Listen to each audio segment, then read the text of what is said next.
Let's bring it up for Andres.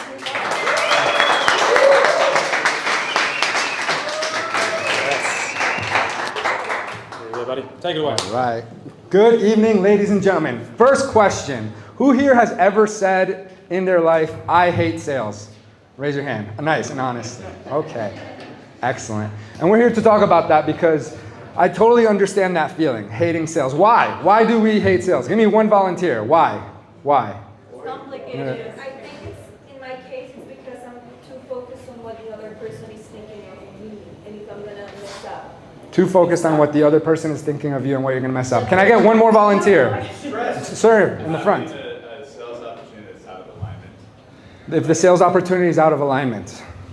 A lot of pressure. A lot of pressure. Fantastic. Round of applause for our volunteers there. Thank you.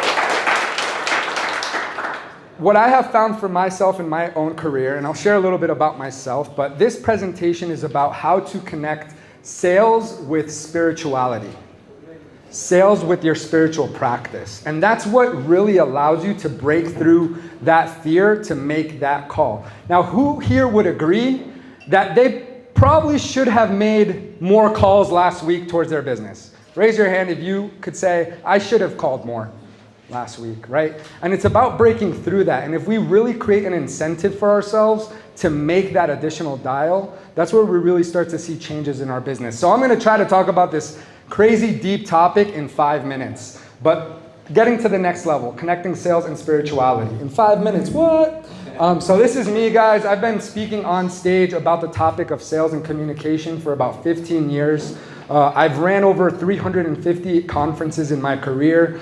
Right now, between the businesses that I'm an executive for, my team, I run about a 40-person team, about 700 different customers. I just did a conference in Los Angeles yesterday with 700 people. So that's a lot of conversations. That's a lot of energy exchange that I have to manage on a consistent basis. And I really have to learn how to protect my energy, right? When you're around 700 people, when you're doing events, right? How you connect with people and the energy exchange is super important because it can either exhaust you or it can give you energy. So I'm just showing you guys this to show you that this is probably one of the bigger stages I spoke. I was probably 21. I'm 35 right now. I was probably 21 when this.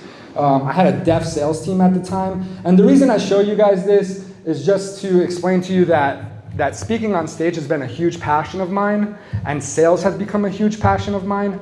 But there's no way that I could have done it had I not somehow found a way to connect sales, making those calls, cold calling, building sales scripts, going for the close, building rapport, unless I had somehow found a way to connect it to my spirituality.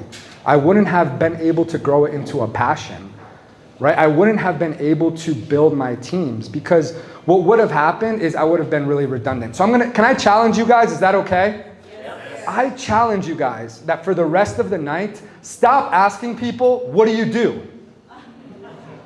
What do you do? Where are you from? Think about how many times they heard that question. What do you do? Oof. Guys, it's exhausting if you hear it 20 times. But why don't you try something a little different? Hey, what are your passions? Hey, I know we just met. What's been your favorite part about Medellin? Maybe you're afraid to ask it because you feel like it's a little out of line. Maybe it's too intrusive. But this gives you the opportunity to connect with someone at a deeper level, right? Do you guys get what I'm saying? I'm giving you guys a chance to connect a little differently, right? Because the point of this whole information is to change your perspective. Right? Your perspective on, I don't want to make that other call. It's not the right time. I'm interrupting this person's day, right? By making that call. But if you open that conversation with a different question, you'll feel differently. Maybe my intention is to close a deal, but if I call Spencer, and instead of saying, hey Spencer, I'm calling you because I wanted to talk to you about this product that I'm promoting. I have an event coming up on April 13th. I wanted to talk to you about purchasing a ticket, right? And if I really connect and go, Spencer, I have a question. Would attending an event to meet other entrepreneurs, would that be important to you? Do you feel like right now you're getting pitched a lot of things, right? And start to get the conversation going in that direction, right? Guys, it's 5 minutes, so any questions you guys have after, we can talk about it because I'm like running out of time.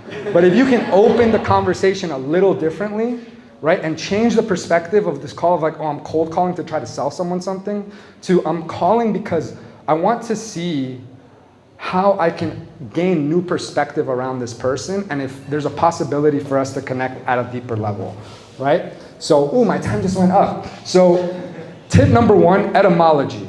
Who knows what etymology is? Etymology is studying the source of words, where they come from. When I say the word sacrifice, what do you think? Spit it out. Sacrifice, what do you think? Suffer. Death. You know what I think? Sacred. Think of sacrifice. Sacrifice comes from sacred. It comes from making something sacred. It's not from giving something up and suffering and death, right? It comes from giving something up in order to attain something more sacred and something of higher value. So now when I think of the word sacrifice, my actions are different. Study etymology. The words that you use, where do they come from? What do they actually mean? Happiness is an excuse that the weak make to avoid greatness. And other than that, rapport is about vibe. Other than that, remember this story. The 4-minute mile, they thought that it was impossible to run the 4-minute mile until the first person did it.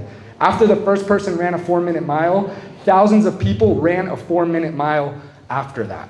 So remember, everything is about how you perceive it and what you believe to be possible. Make more calls, guys, and I promise your business will change. Automation is great, but there's nothing that's going to change your business like picking up the damn phone. Thank you guys so much. My name is Daniel